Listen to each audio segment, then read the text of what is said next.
Ma belle-sœur est entrée par effraction, a emmené ma robe de mariée à 10 000 $ à un festival de costumes et l'a rendue ruinée. Bonjour, je m'appelle Jazel, et ma belle-sœur est entrée par effraction chez moi, a pris ma robe de mariée d'une valeur de 10 000 $, celle que ma mère m'a laissée avant de mourir et l'a portée comme costume d'Halloween. Elle l'a rapportée, fourrée dans un sac de course en plastique, trempé, déchiré et puant le vin bon marché. Ils ont tous dit que je réagissais de manière excessive. Mon mari, sa famille ils l'ont qualifié de « juste une robe ». Mais depuis quand, juste une robe, est-elle devenue une permission de piétiner la mémoire de quelqu'un? Pourquoi tout le monde avait-il le droit de rire alors que j'étais la seule à être en deuil? Et quand je me suis enfin défendue, pourquoi cela a-t-il fait de moi la méchante? Auriez-vous gardé le silence? C'était censé être un lundi tranquille, un de ces jours où le calme vous enveloppe comme une couverture préférée. Gideon était parti tôt pour un chantier à 2 villes de là, et j'avais toute la maison pour moi. Pas d'appel téléphonique, pas de réunion, juste le rythme du linge doux tournant dans le sèche-linge, l'odeur des bougies à l'eucalyptus flottant dans le couloir, et la lumière dorée de la fin d'après-midi réchauffant les parquets de notre vieille maison de Savannah. Je pliais des serviettes dans le salon quand je me suis souvenu de la housse à vêtements, la robe. J'avais prévu de la sortir ce soir-là juste pour l'aérer avant la séance photo d'anniversaire du week-end prochain. Cette robe n'était pas juste une robe. C'était la robe de mariée de ma mère, soigneusement recousue, remodelée, réaimée pour en faire quelque chose de nouveau pour moi. Je l'avais portée une fois, le jour où Gideon et moi avons échangé nos vœux sous un dé de chêne couvert de mousse. Après cela, je l'avais gardée rangée en toute sécurité, à l'abri de la lumière du soleil et des mains. Je suis monté à l'étage, fredonnant un peu, tenant toujours une pile de thé d'oreiller pliée. Quand j'ai ouvert le placard de la chambre d'amis pour les rangers, la housse à vêtements avait disparu. J'ai fixé la tringle vide plus longtemps que je n'aurais dû, clignant des yeux comme si elle pouvait réapparaître si je me concentrais assez fort. Peut-être que je l'avais déplacée. Peut-être que Gideon l'avait emmenée pour la faire repasser sans me le dire. J'ai laissé tomber les thés d'oreiller sur le lit et j'ai vérifié le placard de notre chambre. Rien. Le placard à linge, vide. J'ai ouvert le coffre au pied de notre lit. Pas de robe. Mon estomac a commencé à se tordre lentement, se nouant sur lui-même. J'ai vérifié le placard du couloir, la buanderie, les escaliers du grenier. J'ai même ouvert la porte du sous-sol et jeté un œil en bas. Bien que je n'ai pas touché à cet endroit depuis des mois, elle n'y était pas. La sueur a perlé derrière mes oreilles. J'ai rebroussé chemin, essayant de me souvenir de la dernière fois que je l'avais vue. Je savais exactement où je l'avais laissée, dans ce coin précis du placard de la chambre d'amis, enveloppé dans sa housse ivoire avec l'inscription dorée de la boutique. Je l'avais moi-même zippée après le mariage. Je ne l'avais pas touchée depuis. Cette robe valait 10 000 $. Monétairement, oui, mais sentimentalement, elle était inestimable. Un héritage de dentelle transmis à travers 3 générations. J'ai pris une lente inspiration et j'ai sorti mon téléphone. J'ai appelé Gideon. Directement sur la messagerie vocale. Il répondait rarement quand il était sur un chantier, mais cette fois, j'ai laissé un message, « Salut, c'est moi. Petite question, aurais-tu par hasard déplacé ma robe de mariée ?» Pas de réponse. Je suis resté figé dans l'embrasure de la porte de la chambre d'amis, mes pensées filant plus vite que je ne pouvais les attraper. La seule autre personne qui avait accès à notre maison à part moi et Gideon était Calista. Calista Wexley, la petite sœur de mon mari. 23 ans, charmante, imprudente. Elle avait une clé pour les urgences, bien que la définition des « urgences » se soit étendue avec le temps pour inclure dormir sur notre canapé après les fêtes, emprunter des chaussures et utiliser notre salle de bain d'invités parce que les salles de bain du campus sont dégoûtantes. Cela ne me dérangeait pas. Du moins, pas jusqu'à maintenant. Un souvenir a refait surface, Calista empruntant mon foulard en soie vintage pour une séance photo et le rendant taché de poudre bronzante. Oups, avait-elle dit. Mais ça se voit à peine. J'ai senti une vague d'effroi me traverser. Aurait-elle pu? Non, elle n'aurait pas fait ça. Mais la porte n'avait pas été forcée. Il n'y avait aucun signe d'effraction, aucune fenêtre brisée, juste un cintre vide là où ma robe de mariée aurait dû être. J'ai marché lentement dans la chambre d'amis, les yeux balayant chaque centimètre. C'est alors que je l'ai vue. Juste en dessous du seuil du placard sur le parquet poli, 3 petites gouttes d'un rouge bordeaux profond, du vin. Je me suis agenouillé, j'ai reniflé l'endroit. Définitivement du vin rouge. Je me suis retourné lentement, et mes yeux se sont posés sur le miroir de la coiffeuse de l'autre côté de la pièce. Une légère trace de rouge à lèvres, le mauve signature de Calista, dessinait une courbe sur le coin inférieur comme un sourire à moitié fini. Un détail si mineur et pourtant complètement accablant. Ce n'était pas une erreur. Ce n'était pas une erreur de l'équipe de nettoyage ou un malentendu. Quelqu'un avait été dans ma chambre, dans mon placard, portant cette robe. Mes mains ont commencé à trembler. Pas de peur. Non, ce n'était pas de la peur. C'était quelque chose de plus froid, de plus cassant. La sensation de quelque chose de sacré qui a été profané sans excuse. Je n'ai pas pleuré. Pas à ce moment-là. J'ai de nouveau attrapé mon téléphone et j'ai fait défiler jusqu'au nom de Calista. Mon pouce a plané dessus, mais je n'ai pas pu me résoudre à appuyer sur appeler. Qu'est-ce que je dirais? Et si elle niait? Pire, et si elle riait? La pièce a tourné légèrement alors que mon corps rattrapait ce que mon cerveau savait déjà. La robe avait disparu, pas perdue, pas égarée, prise. Et la seule personne assez arrogante pour croire qu'elle pouvait s'en tirer était la même qui avait dit un jour, « Ton goût est trop élégant pour une tenue décontractée, mais je l'arborerais totalement pour m'amuser. » Je suis resté dans cette pièce, l'air lourd de parfum et de trahison, et j'ai murmuré à voix haute, « Ne laisse pas cela être ce que je pense que c'est. » Je me suis assise au bord du lit dans la chambre d'amis, serrant toujours mon téléphone, le nom de Calista brillant sur l'écran. Le soleil avait plongé derrière la mousse espagnole à l'extérieur, et la lumière orangée de la pièce s'estompait en gris. Je n'ai pas appuyé sur le bouton d'appel. Je ne pouvais pas. À la place, je lui ai envoyé un simple texto, « As-tu ma robe ?» Rien. J'ai fixé le message un instant, regardant l'accusé de lecture s'allumer puis s'éteindre. Elle l'avait vu. Elle ne se souciait tout simplement pas assez pour répondre. J'ai senti quelque chose de creux s'étirer en moi comme un élastique trop tendu à un cheveu de se rompre. J'ai textoté à nouveau, « Calista, réponds-moi. » Toujours rien. L'horloge du couloir faisait un tic-tac plus fort que d'habitude. Je faisais les 100 pas, essayant de ralentir ma respiration, essayant de ne pas imaginer le pire, même s'il était déjà trop tard pour cela. Mon instinct connaissait la réponse. Mon instinct l'avait su dès l'instant où j'avais vu ce rouge à lèvres sur le miroir. La porte d'entrée s'est ouverte avec un déclic juste au moment où j'atteignais la dernière marche. Gideon est entré, déroulant son écharpe et posant ses clés avec ce même rythme désinvolte qu'il utilisait toujours quand il pensait que la vie était prévisible. « Salut, chérie » a-t-il lancé, enlevant son manteau. « Tout va bien ?» Non. Ma voix est sortie plus plate que je ne l'avais prévu. « Ça ne va pas. » Il a levé les yeux. « Qu'est-ce qui se passe ?»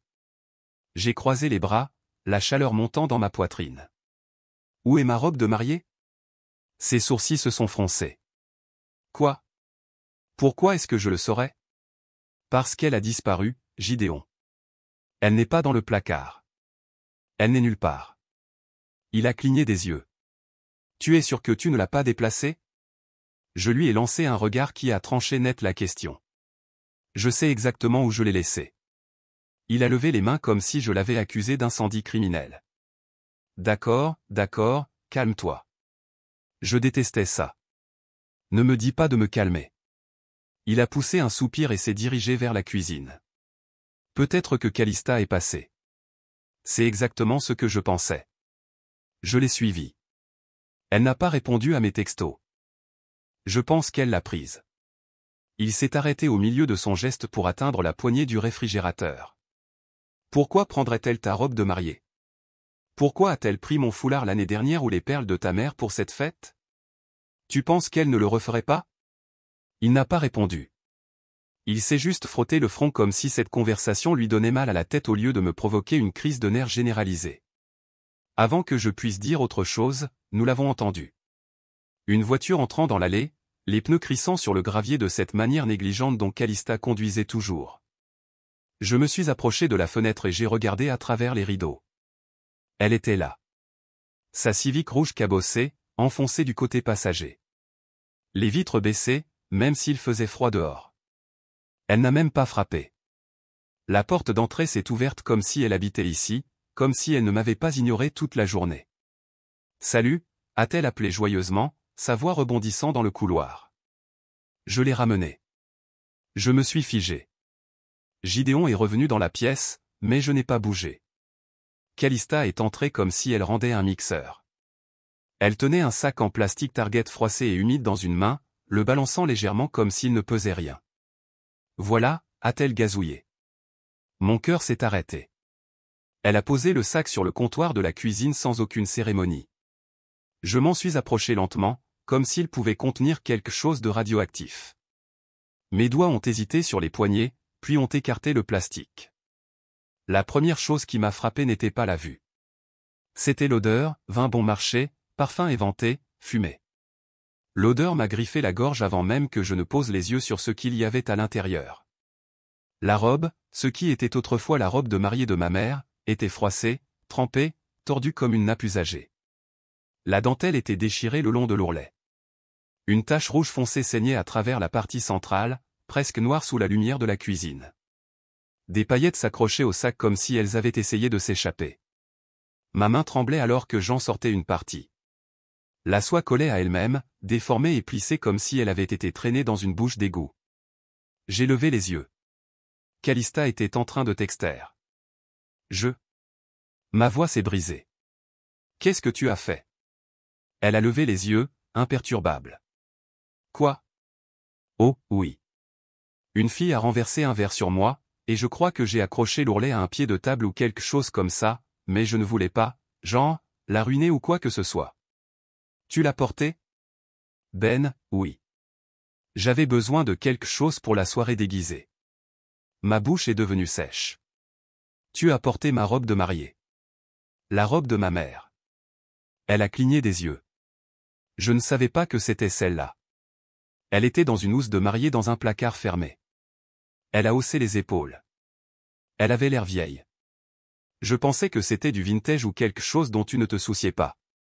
Je me suis tourné vers Gideon, attendant qu'il dise quelque chose, n'importe quoi. Il a ouvert la bouche et l'a refermée. Je me suis retourné vers elle. C'était la chose la plus importante que je possédais. Tu es super dramatique, a-t-elle dit en croisant les bras. Ce n'est qu'une robe. Non, ce n'est pas vrai, ma voix a baissé. C'était la robe que ma mère m'a donnée avant de mourir. C'est la robe que j'ai portée le jour où j'ai promis à ton frère que je serais à ses côtés, et tu en as fait un accessoire de bar. Elle a levé les yeux au ciel.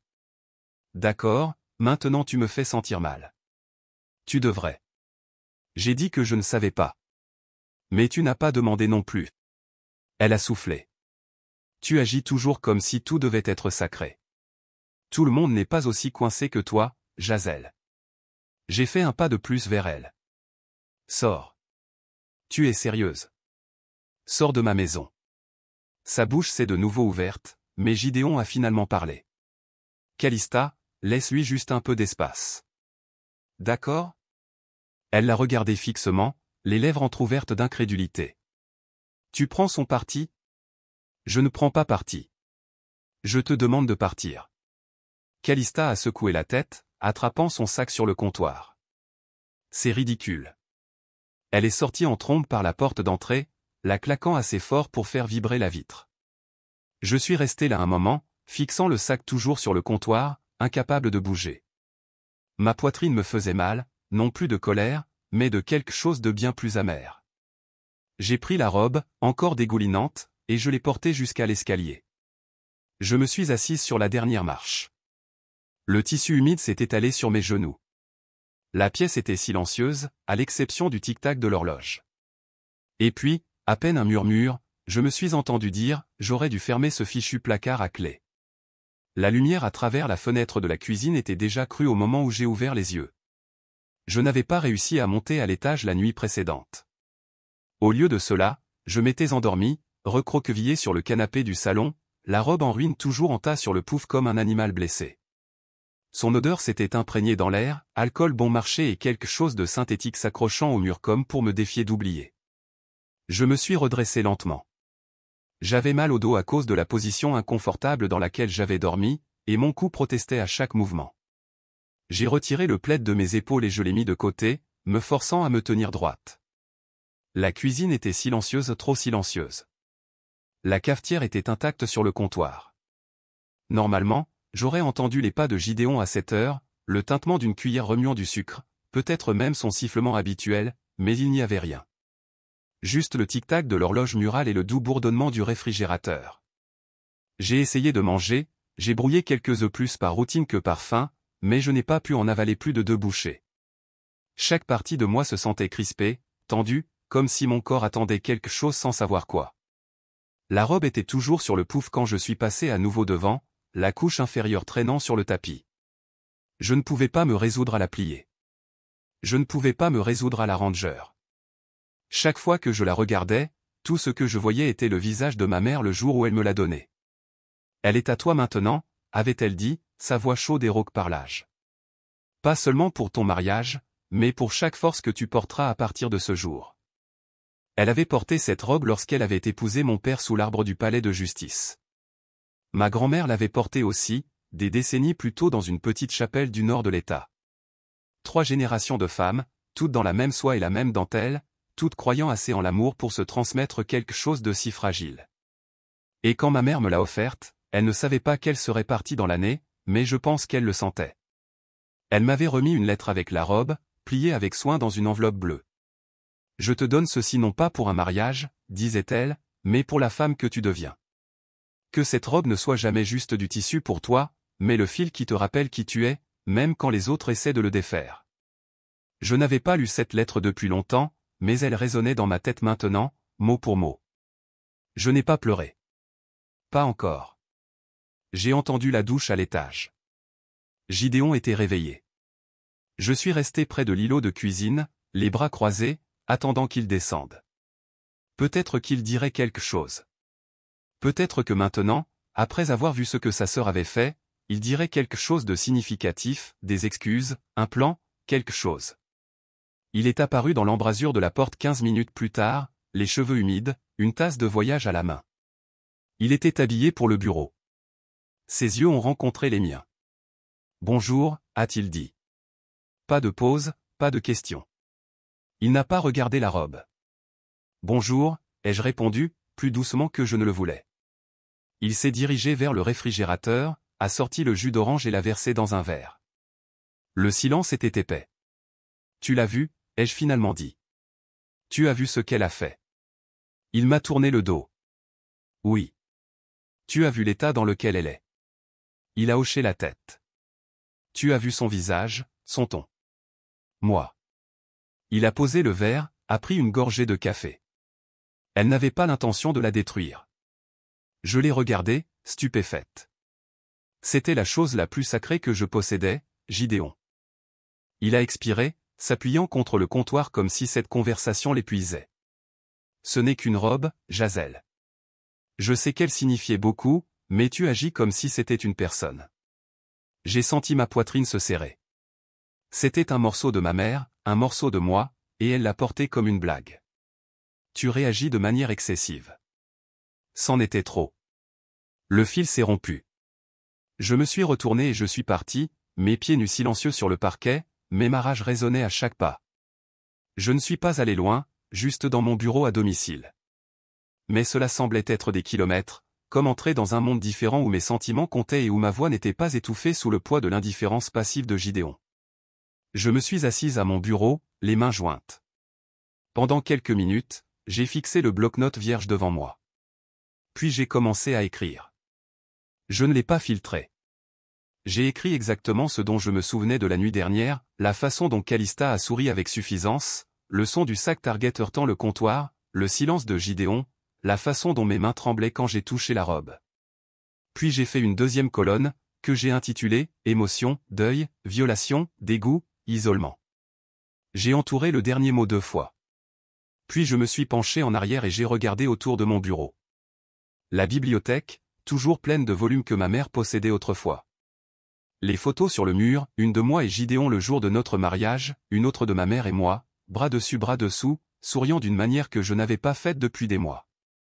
Mes yeux se sont portés sur la porte du placard. Je me suis levé, j'ai marché lentement vers elle et je l'ai ouverte. C'était ordonné, prévisible, mes foulards, mes blazers, quelques paires de chaussures dans leur boîte. Rien de déplacé, mais cela me donnait quand même la chair de poule. L'idée que quelqu'un dans cette maison pensait qu'il était normal de traiter mon espace, mes affaires, comme s'ils n'avaient pas d'importance. J'ai fermé doucement la porte et j'ai posé ma paume contre elle.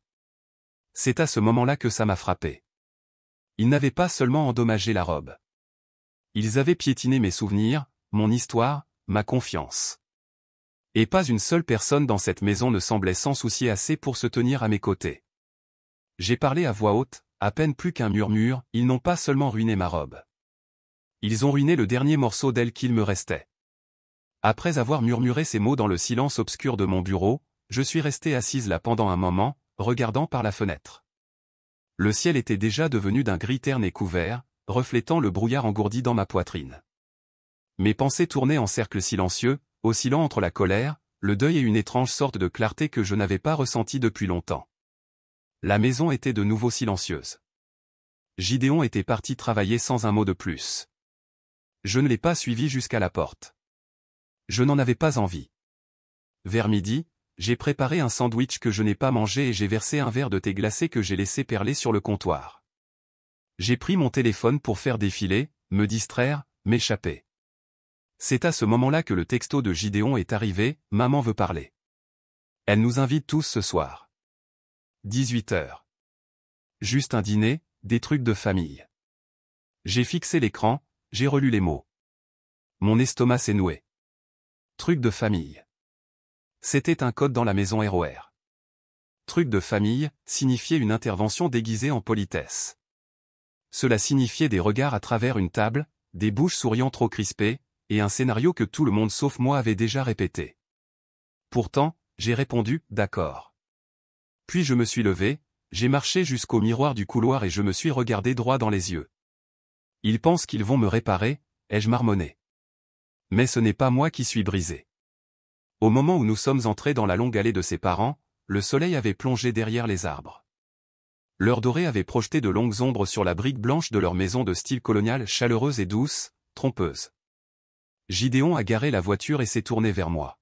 « Essayons juste de rester civilisés, d'accord ?» Je n'ai pas répondu.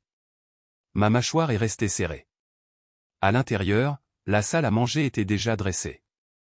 Serviettes en lin pliées juste comme il faut, bougies allumées. La table s'étirait, trop longue, trop formelle pour ce qui était censé être juste un dîner. Calista était déjà là, perchée à l'extrémité comme si la soirée lui appartenait.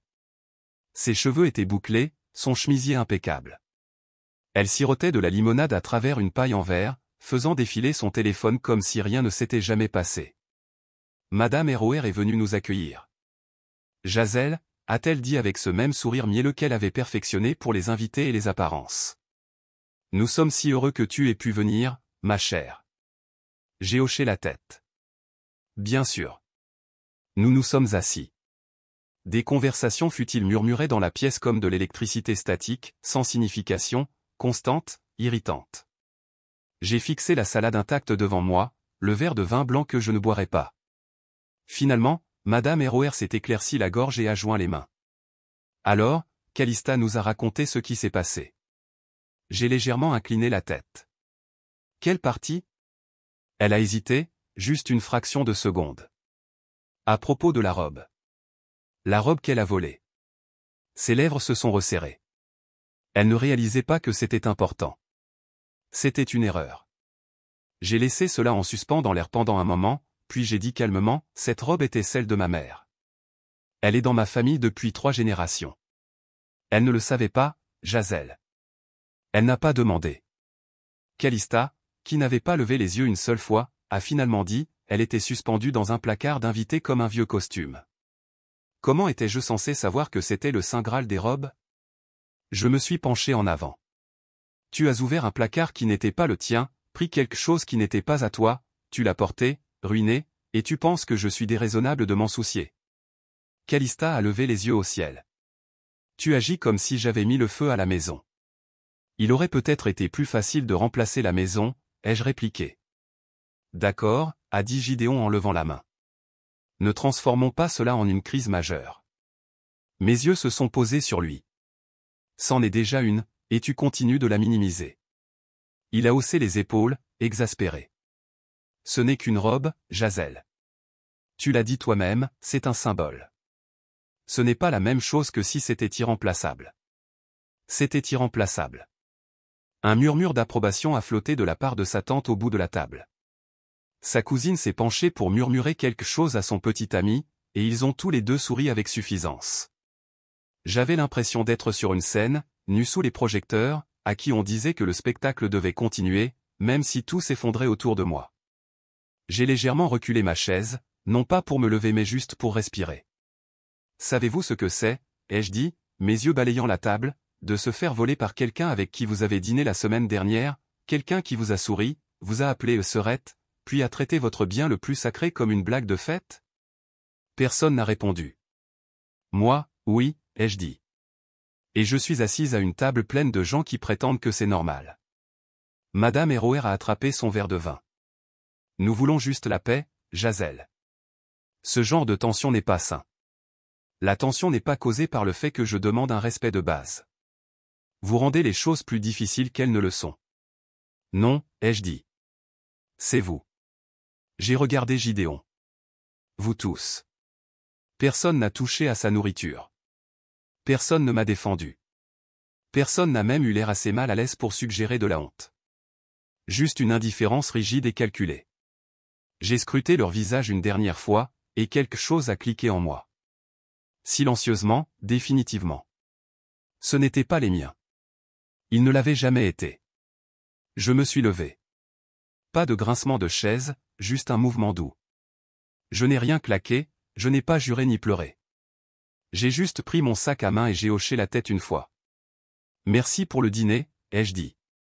Mais je n'ai pas besoin de rester assise ici à me faire manipuler pour que je pense que je suis déraisonnable. En sortant, j'ai senti Gideon me regarder. Il n'a pas suivi. L'air extérieur était froid contre mes joues. J'ai descendu lentement l'allée, mes talons claquant contre le béton, mon souffle vif dans mes poumons.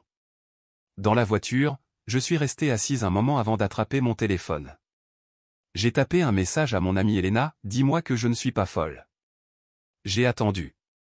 Quelques secondes ont passé. Puis une minute. Pas de point. Pas de réponse. J'ai fixé l'écran un peu plus longtemps, puis j'ai appuyé sur supprimer. En rentrant à la maison, je n'ai pas pleuré. Je n'ai pas crié. Je suis juste resté assise dans ce silence, le laissant s'installer dans mes os comme une nouvelle sorte d'armure. Plus tard dans la nuit, je suis retourné dans la chambre d'amis. La robe était toujours là, intacte depuis la dernière fois que je l'avais regardée, une coquille vide de ce qu'elle avait été. Je suis resté debout au-dessus d'elle, les bras croisés, pensant à tout ce qu'ils avaient dit. Juste une robe. Tu réagis de manière excessive. Nous voulons la paix. S'ils ne veulent pas écouter, ai-je murmuré aux ombres, ils le sentiront. Le lendemain matin, je me déplaçais dans la maison comme si j'étais faite de verre. Chaque pas semblait trop bruyant, trop solide pour le vide que j'étais devenu à l'intérieur. Après le dîner chez ses parents, Gideon n'avait pas dit grand-chose. Nous sommes rentrés en silence, et au moment où nous sommes entrés dans l'allée, il était déjà à mi-chemin des escaliers avant même que j'aie fermé la portière de la voiture. Je ne l'ai pas suivi. Je suis resté dans la cuisine, j'ai rincé une tasse qui n'avait pas besoin d'être nettoyée, et j'ai fixé la lumière au-dessus de l'évier. Je n'ai pas bien dormi. Au moment où le soleil a traversé les stores, j'étais assise à la table de la cuisine avec une tasse de thé, toujours dans le jean de la veille. La robe était drapée sur le dossier d'une chaise comme un fantôme que je n'avais pas invité. Je ne pouvais pas me défaire du sentiment que tout cela n'était pas seulement de l'inconscience. Calista avait toujours été négligente, bien sûr, mais cela semblait ciblé, intentionnel. Et puis je me suis souvenu de quelque chose. Il y a environ 6 mois, après une petite frayeur où quelqu'un avait tenté de s'introduire dans notre garage, Gideon avait installé une caméra de sécurité de base. Ce n'était rien de sophistiqué, juste une petite chose noire discrète nichée dans le coin du hall d'entrée, pointée vers le couloir principal et la porte de la chambre d'amis. Il l'avait installée, testée, et l'avait rapidement oubliée. Mais pas moi. Je me suis levé de la table, je suis allé dans le hall et j'ai ouvert le placard où nous gardions le matériel réseau de la maison. Le petit récepteur de la caméra se trouvait sur l'étagère du haut. Je l'ai attrapé, l'ai emmené dans mon bureau et l'ai connecté à mon ordinateur. La vidéo s'est chargée lentement. J'ai parcouru le fichier d'il y a 2 jours, avançant rapidement à travers des heures de rien, la lumière du soleil se déplaçant sur les murs, la poussière dansant dans l'air, un espace vide. Jusqu'à ce que soudain, elle soit là, Calista. Juste après 15 heures. Elle est entrée par la porte d'entrée comme si elle entrait dans son propre appartement. Elle n'a pas frappé. Elle n'a pas textoté. Elle a à peine jeté un coup d'œil autour d'elle. J'ai regardé en silence, stupéfaite, alors qu'elle jetait son sac à main sur la table, enlevait ses lunettes de soleil et se dirigeait directement vers la chambre d'amis. Elle a ouvert le placard, a trouvé la housse à vêtements, l'a dézippée et a souri. Pas seulement souri, elle a eu un sourire suffisant. Elle a sorti la robe, l'a tenue contre sa silhouette, et puis, que Dieu me pardonne, elle a pointé son téléphone vers le miroir et a pris un selfie. Puis elle a tournoyé avec, a fait un tour dans mon couloir. Elle s'est versé un verre de vin du réfrigérateur, mon réfrigérateur, et a porté un toast à elle-même dans le miroir. Et puis, l'insulte finale, elle s'est tournée vers la caméra, a levé son verre et lui a fait un doigt d'honneur. C'est à ce moment-là que quelque chose en moi s'est immobilisé. Je me suis rassise dans ma chaise, regardant l'écran se rejouer encore et encore. J'avais la nausée. Je me sentais vengé. J'avais froid. J'ai téléchargé la vidéo 2 fois, une sur une clé USB que j'ai gardée dans ma boîte à bijoux, l'autre sur un lecteur cloud protégé par un mot de passe, au cas où. Ce soir-là, après le retour de Gideon, j'ai attendu qu'il ait enlevé son manteau et se soit installé dans son bureau avec une bière avant d'entrer. « Tu as une seconde ?» ai-je demandé. Il a hoché la tête sans lever les yeux de son écran. « Oui, qu'y a-t-il » Je lui ai tendu la clé USB. « Regarde ça. » Il m'a jeté un regard. « Qu'est-ce que c'est ?»« Regarde, c'est tout. » Il l'a branché, a cliqué sur le fichier, et pendant les 5 minutes suivantes, il n'a rien dit. La vidéo a joué en silence, la petite entrée suffisante de Calista, sa danse avec la robe, le toast, le geste. Au moment où elle s'est terminée, il s'est penché en arrière dans sa chaise et s'est frotté la mâchoire. « Eh bien, » a-t-il dit lentement, « ça n'a pas l'air génial. » J'ai croisé les bras. « Toujours juste une robe ?» Il a expiré. « Elle est immature. » Je suis sûr qu'elle n'a pas réfléchi. Je l'ai interrompu. « Ne le fais pas. Ne lui trouve plus d'excuses. » Il m'a regardé, surpris. J'ai tenu bon. Si tout ceci n'est toujours pas suffisant pour que tu prennes position, alors je ne suis pas sûr de ce que nous faisons ici. Gideon n'a pas répondu. Tu as 48 heures pour parler à ta sœur. Vraiment parler. Et si elle ne répare pas ça, je le ferai. Il a cligné des yeux. Réparer ça comment? Je lui ferai savoir exactement ce que sont les conséquences. Puis je suis sorti avant qu'il ne puisse demander autre chose. Moins de 24 heures plus tard, j'ai reçu un texto de Calista. Calista, j'ai trouvé cette incroyable boutique de location de robes de mariée. Je te louerai une nouvelle robe. Moderne, et vraiment flatteuse. Il y avait une photo jointe, une sorte de truc en satin bon marché, sans bretelles, trop court, suspendu sur un portant de solde. La rage a bouillonné si vite que j'ai failli ne plus pouvoir penser clairement. Je me suis assise sur le canapé, le téléphone à la main, fixant son message. Ce ton suffisant et performatif, comme si elle me faisait une faveur. J'ai répondu par une seule phrase. Moi, tu regretteras de m'avoir sous-estimé.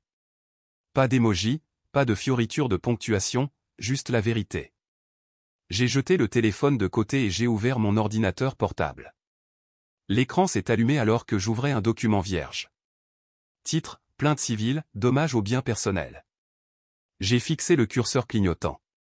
Puis j'ai commencé à taper. Ce n'était pas seulement la colère qui me poussait. C'était de la résolution. Il n'y avait plus de place pour les supplications ou les discussions ou l'attente que quelqu'un d'autre valide mes sentiments.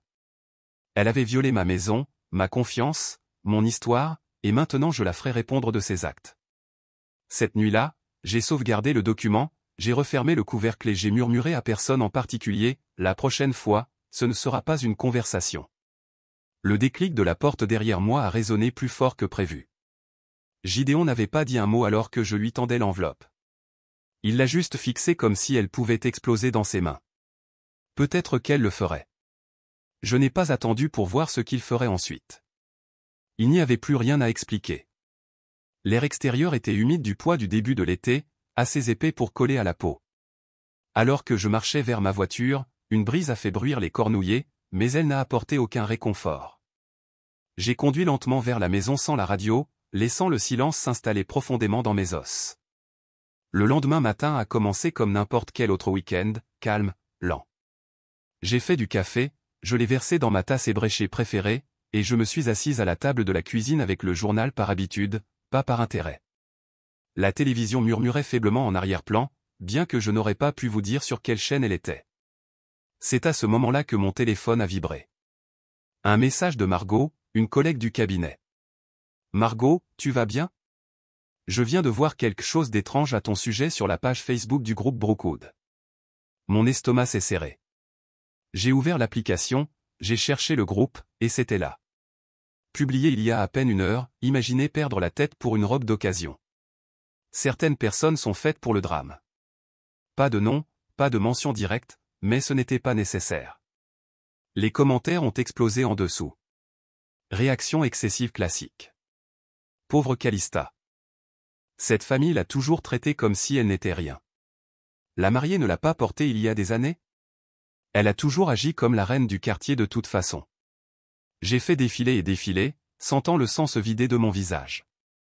Quelques personnes sont intervenues pour me défendre. Que Dieu les bénisse. Mais la plupart se sont contentés de spéculer ou de jeter de l'huile sur le feu. C'était cruel et épuisant. Il n'y avait pas de contexte, pas de vérité, juste des gens jouant aux juges, aux jurys et aux chroniqueurs mondains derrière des claviers. J'ai posé le téléphone, je suis allé à l'évier et je me suis aspergé le visage d'eau froide. 10 minutes plus tard, une deuxième notification est apparue. Cette fois, d'une femme que je connaissais à peine, Cassandra, une des cousines de Gideon. Une autre publication, même fil de discussion, elle a toujours voulu être le centre de l'attention. Elle n'a jamais aimé Calista. Mesquine. C'est là que j'ai su que ce n'était pas accidentel. C'était coordonné. Au début de l'après-midi, cela avait débordé dans la vie réelle. Je suis allé à l'épicerie pour prendre du lait et du liquide vaisselle. Et en passant devant le rayon de la boulangerie, j'ai entendu deux femmes chuchoter, juste assez pour que mon nom parvienne à mes oreilles. Je ne me suis pas retourné. Je n'en avais pas besoin. Mais de retour au bureau le lundi matin, la situation a empiré. Je suis entré dans la salle de pause juste au moment où deux collègues riaient de quelque chose. Dès que je suis entré, ils se sont tous les deux arrêtés comme s'ils avaient été pris en flagrant délit de vol à l'étalage. L'une d'elles, Janelle, quelqu'un que j'appréciais autrefois, a souri trop rapidement. « Salut, Jazel. » On parlait juste, de catastrophes vestimentaires. Tu sais, du vin renversé, des robes ruinées. L'autre a renchéri, essayant d'être drôle. J'ai entendu dire que tu intentes un procès pour une histoire de mode. Tu aurais dû être styliste au lieu de comptable. Je n'ai pas souri. Je n'ai pas répondu. J'ai versé mon café et j'ai quitté la pièce. Je me sentais exposé, comme si tout le monde m'avait vu nu mais pas vraiment moi, juste une version de moi qu'ils avaient inventée à partir de commentaires de seconde main et de malveillance de première classe. Ce soir-là, après être rentré chez moi et avoir enlevé mes chaussures, je me suis assise sur le bord du lit et j'ai ouvert mes messages. Un ping est arrivé de Tasha, une vieille amie de l'université à qui je n'avais pas parlé depuis des mois. Salut, je sais que les choses sont compliquées, mais j'ai pensé que tu devrais voir ça. Des captures d'écran étaient jointes, des discussions de groupe, des publications, des noms que je reconnaissais. Calista encore, écrivant avec le ton de quelqu'un qui n'avait jamais connu de conséquences. Calista, je la portais mieux qu'elle ne l'a jamais fait. Cette robe méritait une soirée. Un autre message quelques secondes plus tard. Calista, elle se comporte comme une enfant. Imagine faire tout ce foin pour une relique de friperie. Relique de friperie. J'ai fixé l'écran jusqu'à ce que la lumière devienne floue. Puis j'ai fermé les yeux et j'ai pris la plus longue inspiration de ma vie. Je n'ai pas pleuré. Pas cette fois. Je suis allé à mon bureau, j'ai ouvert mon ordinateur portable et j'ai désactivé mon compte Facebook. Puis j'ai fermé tout le reste, Instagram, LinkedIn est disparu. S'ils voulaient parler, ils devraient se parler entre eux sans avoir accès à ma vie. J'ai ouvert ma galerie, j'ai trouvé une photo que j'avais prise 2 jours après le retour de la robe suspendue à un cintre en plastique dans la buanderie, tachée et effilochée, la traîne traînant sur le carrelage comme quelque chose de brisé et abandonné. Je l'ai postée sur ma page professionnelle avec une seule légende, ce n'est pas juste une robe. Pas de mention, pas d'explication, juste ça. Le matin, les commentaires affluaient. Calme, réfléchi. Ça fait mal à voir. La robe de ma grand-mère a été perdue dans un incendie. Je comprends ça. Les gens doivent comprendre que la valeur n'est pas toujours financière. Je n'ai répondu à aucun d'entre eux. J'ai juste lu. Puis je me suis habillé, j'ai imprimé la copie finale de la plainte civile et je l'ai placée dans une enveloppe Kraft. J'ai attendu que Gideon soit dans son bureau, puis j'ai frappé légèrement et je suis entré. Il s'est retourné, surpris de me voir tenir des documents. Voilà à quoi ressemble 72 heures, ai-je dit. Tu avais 48 heures. Je t'en ai donné plus. J'ai assez attendu. Il a tendu la main vers l'enveloppe, mais je ne la lui ai pas encore donnée. Tu peux la lui donner. Ou pas. Ça n'a pas d'importance. Elle est déposée de toute façon. Sa bouche s'est légèrement ouverte. Jazelle, non. J'ai dit, plus de conversation. J'ai posé l'enveloppe, je me suis retourné et j'ai quitté la pièce. Alors que je retournais dans le hall, mes chaussures claquant doucement contre le bois, un calme s'est installé en moi. Pas la paix, exactement, mais quelque chose qui s'en approchait. La résolution. Voyons à quel point le silence peut être bruyant. Je ne m'attendais pas à l'invitation quand elle est arrivée. Gideon m'a transféré un message de sa mère, court et poli de cette manière soigneusement distante qu'elle maîtrisait depuis longtemps. Nous organisons un barbecue familial ce samedi. Juste un petit rassemblement. Nous serions ravis que tu viennes. Ce serait peut-être une bonne chose de discuter. Discuter, ai-je marmonné, le lisant à voix haute comme la chute d'une blague dont personne n'a ri. Gideon n'a offert aucun commentaire, il a juste haussé les épaules et a dit, tu n'es pas obligé d'y aller. Mais c'est peut-être un pas en avant. Une semaine s'était écoulée depuis le dépôt de la plainte. Pendant ce temps, j'avais fait une petite valise et j'étais resté chez une amie à Midtown. J'avais besoin d'espace, et il n'a pas discuté. Je soupçonne qu'il a apprécié le calme. Mais j'ai accepté d'y assister. Peut-être que j'avais besoin de voir leur visage une fois de plus sans illusion. Peut-être que j'avais besoin d'entendre ce qu'ils diraient quand il n'y aurait pas d'écran, pas de clavier, pas de légende Instagram soignée, juste de la chair, des os et un malaise brut.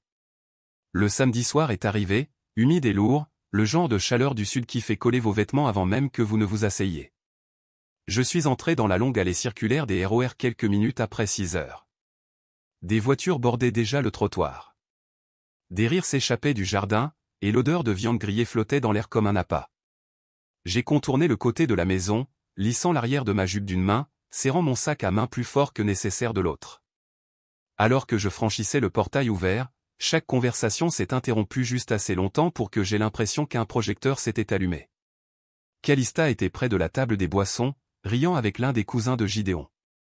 Son visage a vacillé une demi-seconde quand elle m'a vu, puis est revenu à la luminosité comme un interrupteur. Tous les autres ont fait des hochements de tête polis, du genre de ceux que l'on offre aux invités dont on espère qu'ils ne resteront pas trop longtemps. J'ai dit bonjour, j'ai gardé un ton léger, et j'ai trouvé un coin près des rosiers. Je n'ai pas mangé, je n'ai pas bu, j'ai juste attendu. Environ 30 minutes plus tard, Gideon a levé un verre de bière et a tapoté le côté avec son alliance. Je veux juste remercier tout le monde d'être venu. Ces dernières semaines ont été tendues, mais je crois en la famille. Je crois que nous pouvons guérir même des grosses erreurs. Alors, trinquons au lâcher-prise et au fait d'aller de l'avant. Je l'ai regardé, j'ai regardé la façon dont il balayait la foule du regard, ne rencontrant jamais vraiment mes yeux. Les verres se sont entrechoqués. Calista a pris une gorgée de son vin, puis a laissé échapper un reniflement assez fort pour faire taire toute sa table. Certaines personnes ne peuvent pas aller de l'avant, a-t-elle dit en faisant tourner son verre, parce qu'elles sont trop occupées à s'accrocher à des robes qu'elles ne porteront plus jamais. Ma colonne vertébrale s'est raidie. Elle n'a pas dit mon nom. Elle n'en avait pas besoin. Personne n'a réagi. Pas Gideon, pas ses parents. Juste une pause gênante, puis un rire forcé de quelqu'un qui essayait de garder les choses légères. Je n'ai pas répondu. Je ne l'ai pas regardé, mais j'ai senti mes poings se serrer sur mes genoux. Le dîner a été servi sous forme de buffet. Tout le monde a rempli son assiette, évitant mon côté du patio. Je n'étais pas là pour socialiser, et il le savait. Plus tard, quand le soleil a baissé et que le ciel a pris la couleur de la rouille, Calista s'est approchée, un verre de vin à la main, un sourire doux et faux. « On peut parler ?» a-t-elle demandé. J'ai fait un léger hochement de tête, je l'ai conduite à l'autre bout de la pelouse où personne d'autre ne se tenait. Elle n'a pas perdu de temps. Tu n'as pas d'enfant, Jazel, a-t-elle dit doucement, presque gentiment. Pourquoi gardais-tu cette robe, de toute façon? J'ai cligné des yeux. Elle s'est approchée, sa voix à peine plus qu'un murmure. Tu t'es accroché à un fantasme parce qu'il n'y a rien d'autre pour toi à transmettre. Cette robe était tout ce que tu avais, et c'est vraiment triste. Elle a souri. Ce n'était pas de la cruauté par accident. Ce n'était pas de l'immaturité. C'était un calcul froid et clair. Elle voulait blesser, et elle a réussi. Je me suis retourné sans un mot et je suis retourné vers la maison. Les conversations ont repris derrière moi, les fourchettes cliquetant contre les assiettes, les rires remontant comme une piste de rire de sitcom. Personne ne m'a suivi. J'ai atteint la voiture avant que la première larme ne tombe. Pas de tristesse, même pas de rage.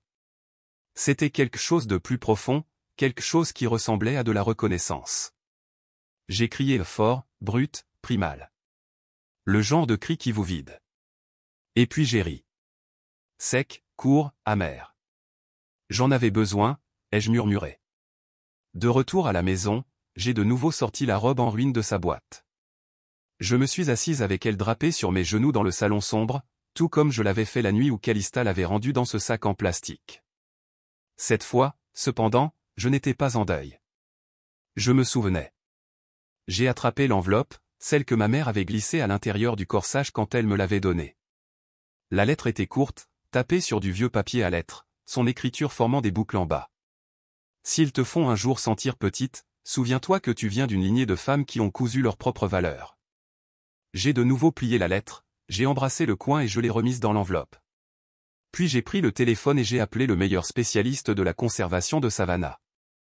Bonjour, ai-je dit. J'ai besoin de faire conserver une robe. Elle est endommagée, mais je ne veux pas qu'elle soit restaurée. Je la veux exactement telle qu'elle est. Une pause sur la ligne. Vous voulez conserver les dommages? Oui, ai-je répondu. Je veux me souvenir d'elle telle qu'elle a survécu, pas telle qu'elle a été ruinée. Nous avons fixé le rendez-vous pour le lendemain. Avant de me coucher, j'ai posté une dernière story, une photo de la robe, toujours tachée, suspendue dans mon bureau. Légende, mon silence prend fin au tribunal. 2 semaines sont passées, brûlant lentement, ce qui donnait l'impression que chaque jour était plus long que le précédent. Le silence n'était plus seulement le mien. Il résonnait dans chaque couloir, chaque repas laissé intact, chaque nuit où Gideon ne se donnait pas la peine de demander où j'avais été. Le matin de l'audience, je n'étais pas nerveuse. Je n'avais pas peur. J'étais simplement prête. J'ai choisi une robe bleu marine. Ligne simple, épurée, sans fioritures. Ma mère disait, il y a du pouvoir à s'habiller avec dignité, surtout quand les autres s'attendent à ce que vous vous effondriez. J'ai épinglé son médaillon à l'intérieur de l'encolure et j'ai redressé mes épaules dans le miroir. À 8h30, j'étais garé devant le palais de justice. Le tribunal civil de Savannah n'avait rien de grandiose, pas de marbre imposant, pas de marche majestueuse, juste de la brique, du verre et une autorité tranquille. J'ai franchi les portes avec un dossier pressé contre ma poitrine comme une armure. À l'intérieur se trouvaient les documents, les captures d'écran, les images fixes de la vidéo, chaque bribe de vérité que j'avais rassemblée avec une précision chirurgicale. Gideon était déjà là. Il était assis sur le banc juste à l'extérieur de la salle d'audience, les jambes croisées, faisant défiler son téléphone comme s'il attendait un rendez-vous chez le dentiste. À côté de lui se trouvait Calista, le brillant à lèvres étincelants, les lunettes de soleil perchées sur sa tête à l'intérieur, des talons qui claquaient à chaque mouvement de sa jambe. Elle m'a vu approcher et a souri, un petit sourire suffisant. Je ne le lui ai pas rendu. La salle d'audience n'était pas bondée, juste la juge, les avocats, un sténographe judiciaire et quelques observateurs dispersés, principalement de la presse locale. Ils flairaient toujours les drames familiaux qui sentaient l'argent ancien et le nouveau scandale. On nous a appelés à nous lever. La juge, une grande femme avec des lunettes à monture métallique et une réputation de ne pas tolérer les imbéciles, a fait un signe de tête aux 2 tables. Commençons. Mon avocat, Maître Lehan, a parlé le premier, calme, méthodique. Il a exposé la chronologie, la provenance de la robe, la valeur émotionnelle et financière. Puis il m'a demandé de témoigner. Je me suis approché lentement, non par hésitation, mais par intention. Je me suis assise, j'ai ajusté le micro. Il m'a interrogé sur la robe. J'ai parlé clairement. Elle appartenait à ma mère. Elle me l'a donnée avant de mourir. Je l'ai portée le jour de mon mariage. Elle était censée être conservée, transmise à nouveau. Il m'a demandé ce qui s'était passé. Ma belle-sœur est entrée dans ma maison sans permission. Elle a retiré la robe de son rangement. Elle l'a portée à une fête. Elle l'a rendue dans un sac en plastique, taché, déchiré, trempé d'alcool. La pièce était silencieuse, à l'exception du doux tapotement des touches du sténographe. Puis, la vidéo.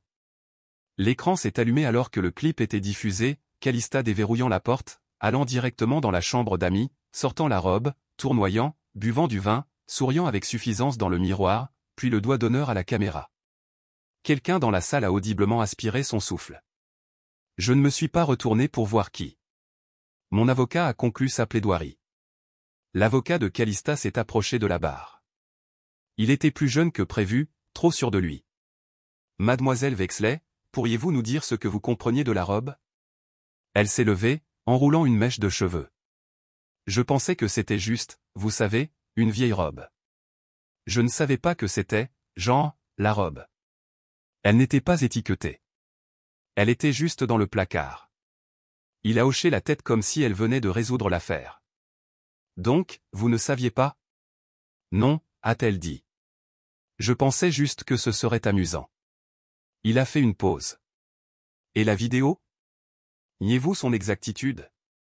Calista s'est mordu la lèvre. Je plaisantais. C'était juste un moment stupide. Puis vinrent les captures d'écran. Mon avocat s'est approché de l'écran et les a fait défiler comme on feuillette un album photo. Je la portais mieux qu'elle ne l'a jamais fait. Cette robe méritait une soirée. Je n'arrive pas à croire qu'elle pleure pour de la nostalgie de friperie. Silence. La juge a finalement parlé. Il ne s'agit pas d'un malentendu. Ce n'est pas un accident. Ce que je vois, c'est une négligence intentionnelle teintée de mépris personnel. Il ne s'agissait pas d'un vêtement.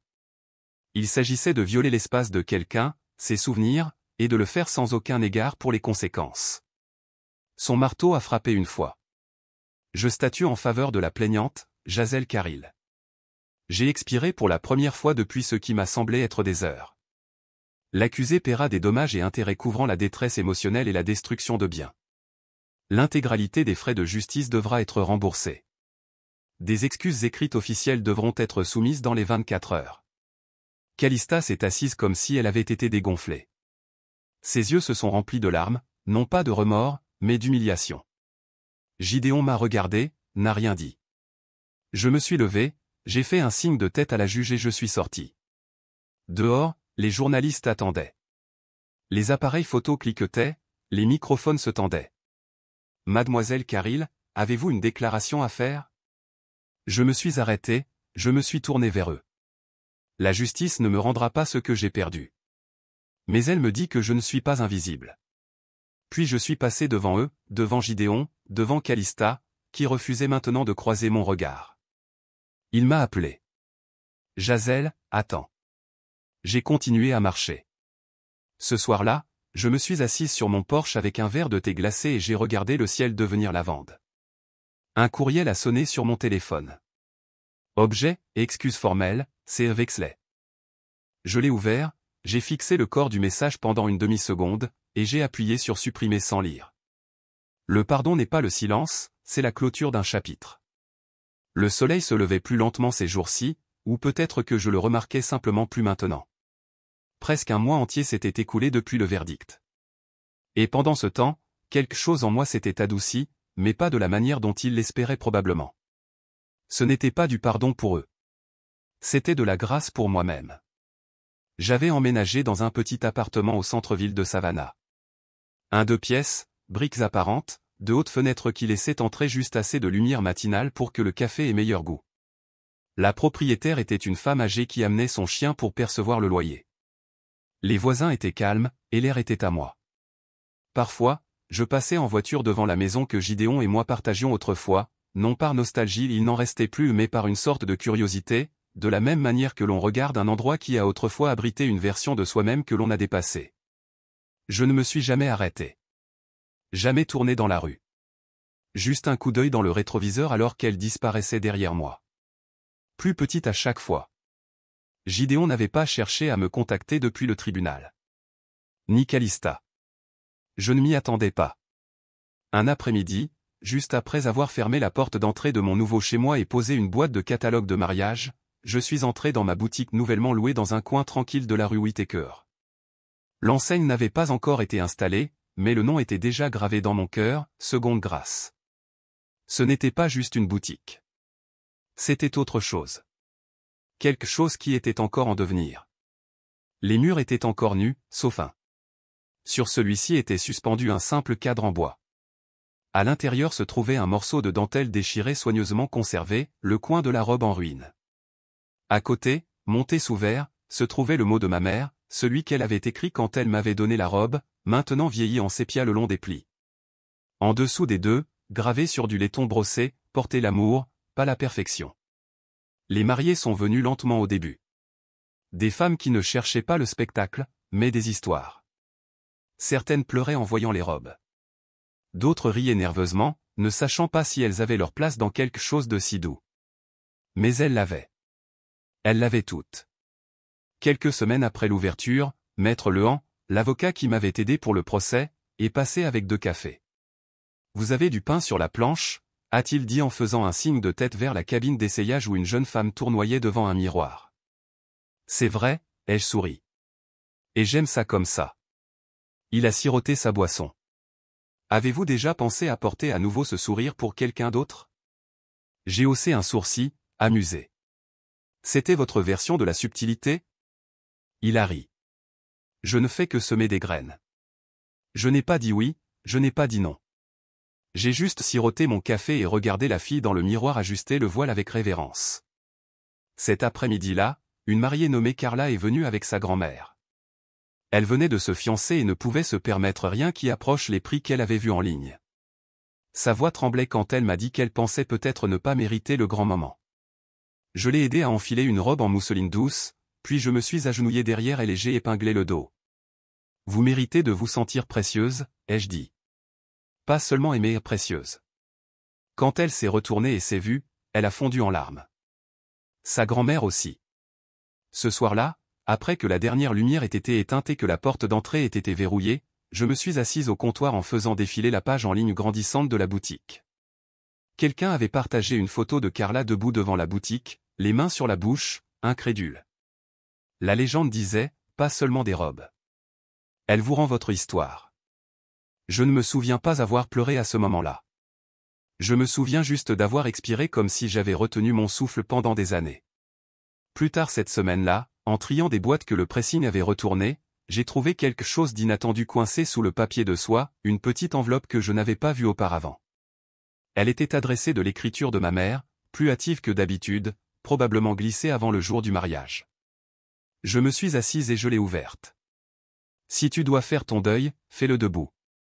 Si tu dois recommencer, fais-le avec grâce. Tu n'es pas brisé. Tu es en devenir. Mes mains tremblaient, mais pas de douleur cette fois. C'était un tremblement différent, le genre qui vient quand on sait qu'on a enfin trouvé sa propre forme. J'ai plié la lettre et je l'ai placée dans un tiroir du comptoir avant. Le lendemain matin, j'ai ouvert la boutique comme d'habitude. La lumière du soleil entrait à flot par les fenêtres orientées à l'est. La cloche au-dessus de la porte a tinté. Une jeune femme est entrée, les yeux écarquillés, serrant un petit bouquet de fleurs en soie. J'ai souri, je me suis avancé et j'ai tendu la main. Bienvenue à Seconde Grâce. Et pour la première fois depuis longtemps, je n'attendais pas que quelque chose me soit pris. J'étais prête à donner. Parce qu'ils ne m'avaient pas brisé. Ils avaient défait ce qui n'était jamais censé rester, et j'avais cousu quelque chose de mieux.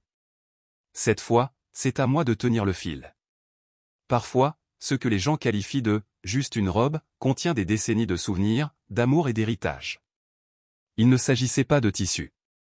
Il s'agissait de respect. Quand la famille franchit les limites et appelle cela de l'amour, jusqu'où iriez-vous pour protéger votre voix, votre histoire? Que auriez-vous fait à ma place? Si des histoires comme celle-ci vous parlent, n'oubliez pas de vous abonner. Il y a d'autres histoires de familles vraies, remplies de trahison, de guérison et de force, qui attendent d'être racontées. Faisons Y face.